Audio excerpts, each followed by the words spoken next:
Welcome back to the Patreon board. The movie critic dude has requested that I take a look at The Swan Princess, a movie from 1994 that I definitely remember being quite divisive during my early reviewer years. But now let's watch it for real and see if that reputation is deserved.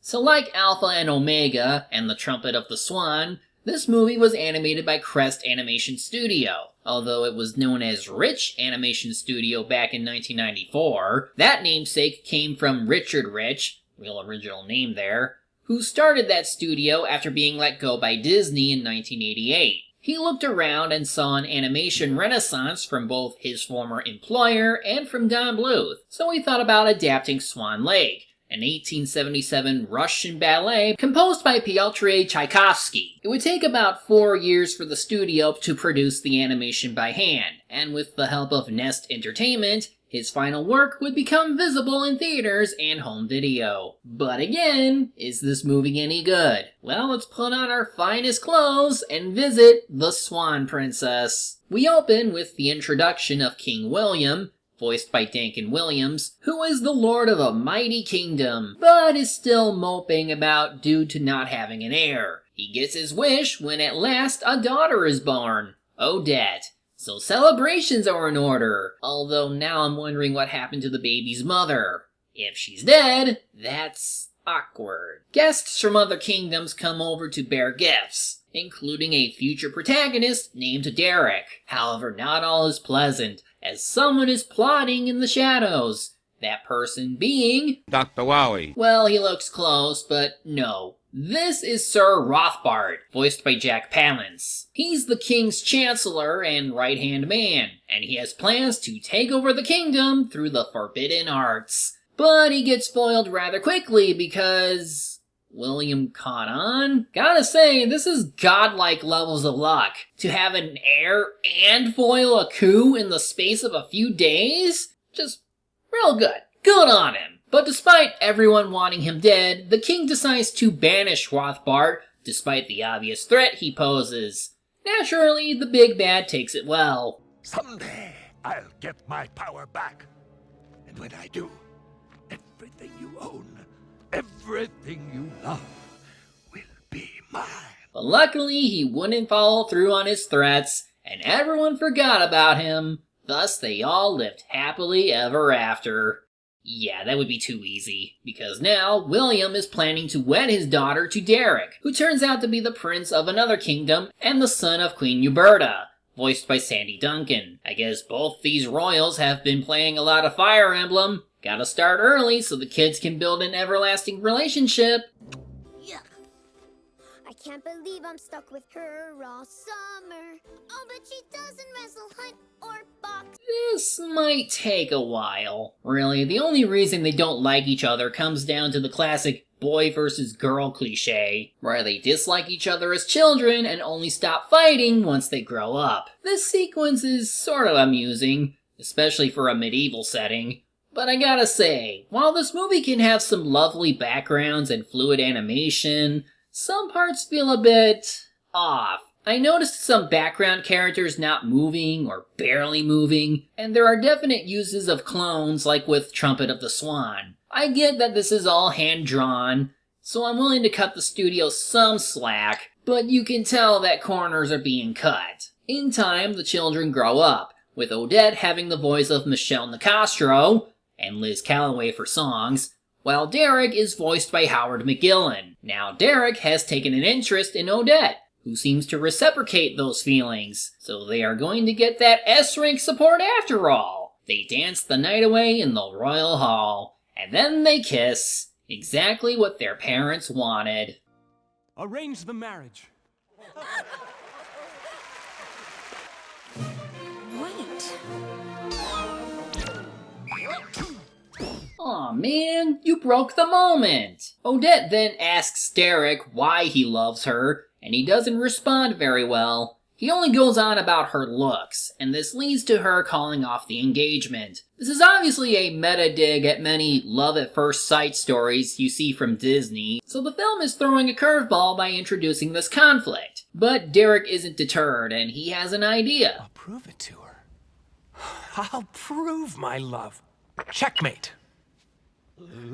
But first, we need to see the return of Rothbart, who is back for revenge. He transforms into some kind of flying monster and attacks the king, Odette, and their entourage. Derek gets wind of this news, and once he arrives at the scene, the damage is already done. All that's left is Odette's necklace, with a swan emblem on it, and the dying king who tells him, It's not what it seems. It's not what it seems. What's not? Where is Odette? Odette is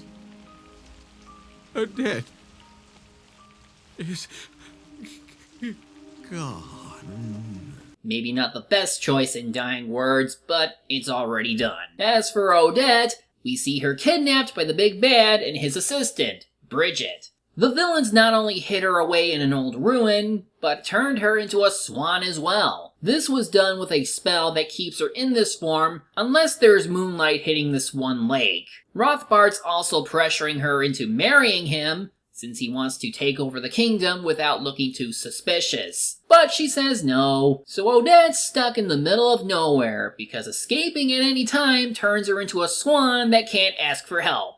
Thus, she despairs. Meanwhile, Derek still hasn't given up on Odette being out there, despite everyone else thinking otherwise. So he's been practicing his archery skills for the day he confronts this so-called great animal. That doesn't bode well for his servants, who must serve as target practice. I want you to strike fear into my heart! Not you, Wesley, you're a rabbit, for heaven's sake. That was kind of funny. Well, at least we can see Derek kicking ass as an archer. The same can't be said of his friend Bromley, who's an idiot. 10 7-pointers and 14 3-pointers. And also a cheater, but I guess this is why he's the butt monkey of this movie. He always gets in trouble by the end of a scene. Oh, please. No!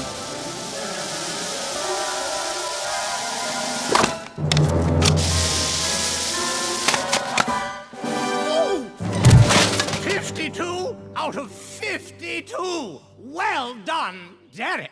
Now it's time to get introduced to some of the talking animal characters of the movie. Here we have Jean-Bob the Frog, voiced by John Cleese, and Speed the Turtle, voiced by Stephen Wright. The former wants to kiss Odette because he thinks that could turn him into a human prince. And then you'll change into a prince. Precisely. Mind if I point out a problem?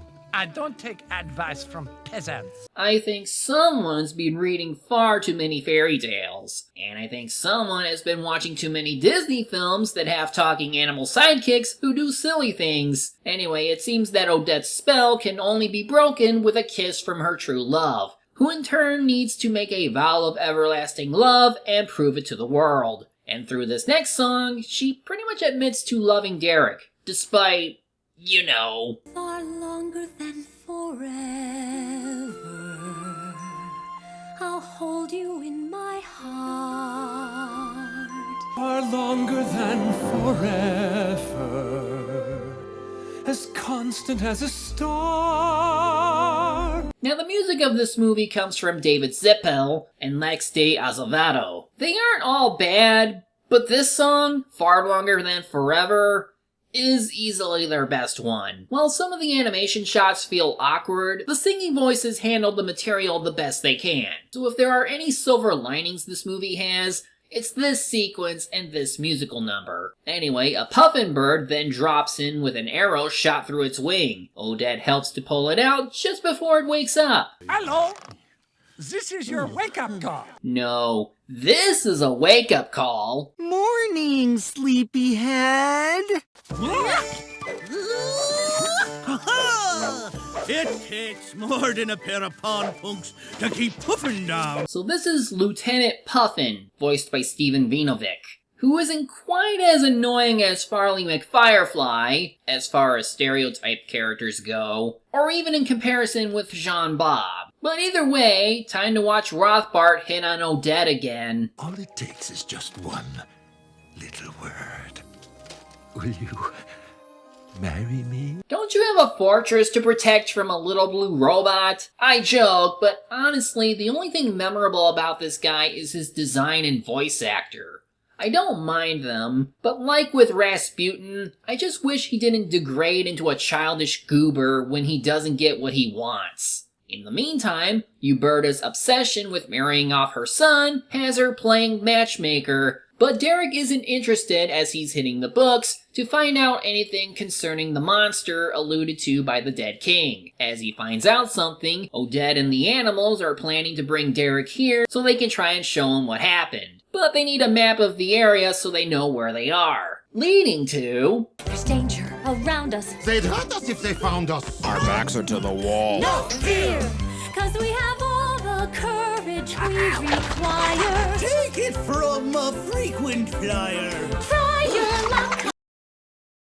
Anyway, Derek learns that the great animal is a shapeshifter, and assumes that it'll start off small and cute to lure in its victims. So of course, this means Bromley has to be scared of every little creature, and almost shoots this small mouse for no reason. Bromley is an idiot. And here's where King William's cryptic last words really come to bite everyone in the ass. Because guess who's getting shot next? This one's for Odette!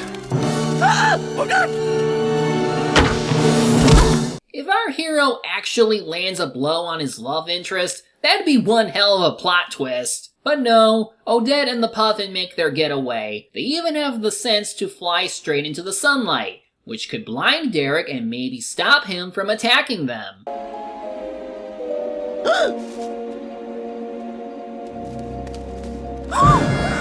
Alright, don't panic, don't panic! Damn, he's fast! Guess he has teleportation powers. It takes a while, but eventually everyone makes their way back over to the lake. And because the moon is coming out, Odette gets to transform back into her human form. Their reunion is brief, though, and she's only able to reveal that she's under someone's spell, and is being watched every night. Let him come. I'll... No, he has great power. You must go. No, I think he has a point. Unless Rothbart has magic to stop an arrow from hitting the back of his head, I don't see why Derek can't just hide and snipe him from a distance. There's also a matter of making a vow of everlasting love and proving it to the world. So thankfully, there's an upcoming ball to do just that. This cooked up idea could work as long as the bad guys are kept in the dark, except... You wouldn't happen to know who this belongs to, would you? Come to the ball. I will make a vow of everlasting love. And here I thought he was slipping in his intelligence. Guess not. So Rothbart takes steps to ruin the ball and stop Derek from declaring his love for Odette. And he's showing off his evil scheme through the medium of dance. I can't wait to watch their poor hearts breaking. So much for politically correct. I don't know why, but that feels like clip material. But back to the sequence. Up till now, I've pulled my punches. I intend to eat their lunches. No more Mr. Nice Guy, not for me. The instruments are nice, but this isn't a character who's designed to be super hammy. Remember his introduction and how dark and foreboding he can be? I can't just take him seriously anymore. But let's get to the crux of Rothbart's master plan. He tells Bridget to join the ball while disguising herself as Odette. And if Derek declares his love to Bridget that night, the spell put on Odette becomes fatal. I thought the big bad wanted Odette for himself, to become king and all, but I guess he's changing his plans willy-nilly. I'm also not sure why Derek isn't preparing his mother for what he wants to do in the ball, so instead he's only making preparations tailored specifically to Odette. Did you feed this to a swan? take it back. Or why he doesn't just tell her what he found. Speaking of, Rothbart has her imprisoned as Bridget makes her way over to the ball. He even has Bromley tossed inside because... well, he got left behind, so why not? The animal sidekicks come to rescue her, so she can fly over to the castle on the double. Because it's party time, as everyone is wondering who Derek has chosen to marry. But we still need to have a song about how he has so many princesses to choose from. Enjoy a royal pedigree. All for success. Each possesses a spark. Each a remarkable man. But eventually, Bridget shows up as Derek's lucky lady, even though nobody notices that she looks exactly like Odette. She's only been gone for a few days, or maybe a month tops. She's a princess, for crying out loud. How does nobody recognize her? Okay, everyone slowly catches on to her being like Odette, but still, Derek doesn't seem to question the black dress, or anything really. Back over to Odette and friends. They try to get through some alligators who are blocking their way into the castle.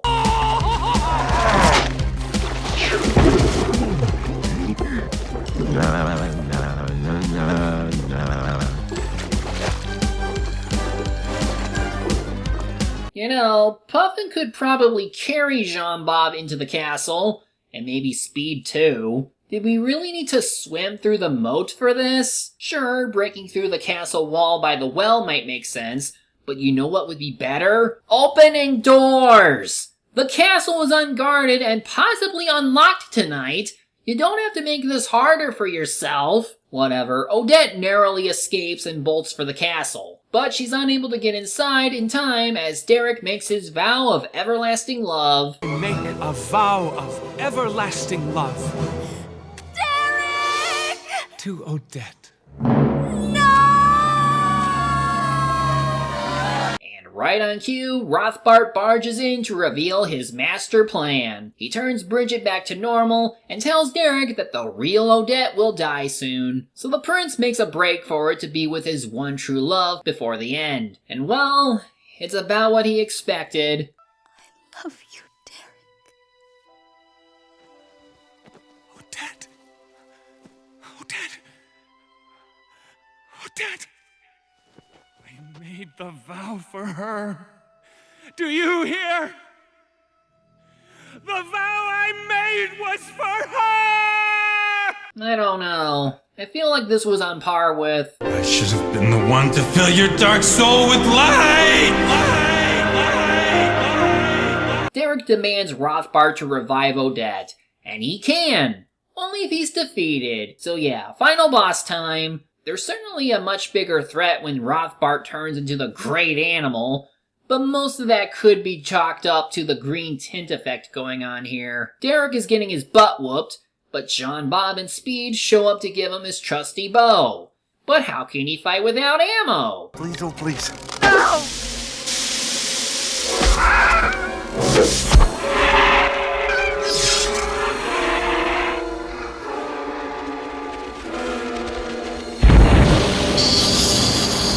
Good job! Except now you killed the one guy who could save Odette. So, oops. Derek mourns for Odette and admits his love for who she was. And I guess that was good enough to break the spell as she manages to wake up. The two get married at last, the animals get to live in the palace, and Jean-Bob finally gets his kiss. And guess what? It doesn't do anything. And now, if you don't mind, I've got some schmoozing to do.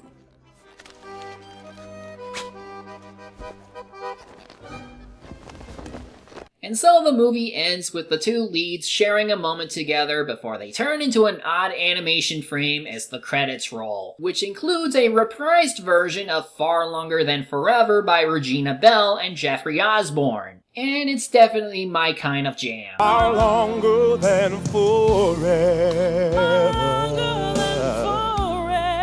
Like no love I ever know. So that's the Swan Princess. Because I've seen other Crest Animation works, I can definitely say that this is better than The Trumpet of the Swan, and about as good as Alpha and Omega. But that also means that this movie has similar issues. Both movies definitely have good ideas and talented people behind them, but the story still felt poorly thought out. And I think the biggest mistake was from imitating the Disney formula, without asking how it can work with the story it's telling. Some characters also lack charm. Rothbart's characterization is inconsistent, and Derek was pushing it in his dumber moments. But there are some good things about the movie too. The music punches above its weight. The animation has its holes, but it's above par by 90s standards. I also liked the little twist in the beginning where a prince and princess don't just fall in love at first sight, and I also thought Odette was one of the better characters in this movie. But no matter how you slice it, the Swan Princess wasn't going to compete with the likes of other family films at the time, including The Lion King, which was re-released in 1994. That's why the film only made $9.8 million despite a budget of $21 million. Critics gave it middling reviews, but subsequent releases through home video gave the movie enough staying power to have a sequel, and start a surprisingly durable series that might not be done yet, because after the second sequel in 1998, The Swan Princess restarted with some CGI sequels in 2012, 14 years later. The most recent movie from this property was released in 2020, thus having more movie sequels than even Alpha and Omega. That's insane! I don't know if I'll personally cover them, but I bet someone will request them, so I'll be sure to prepare for that at some point. But back over to the movie that started it all. It's alright. While it won't be making any of my top animated films list anytime soon, I at least got some enjoyment out of it, and I couldn't believe I would say that for the same guys who brought us The Trumpet of the Swan movie. Next time, I'm plunging back into the world of Mondo TV and the expanded universe of Simba the King Lion. It'll involve Sleeping Beauty, somehow. I'll see you then.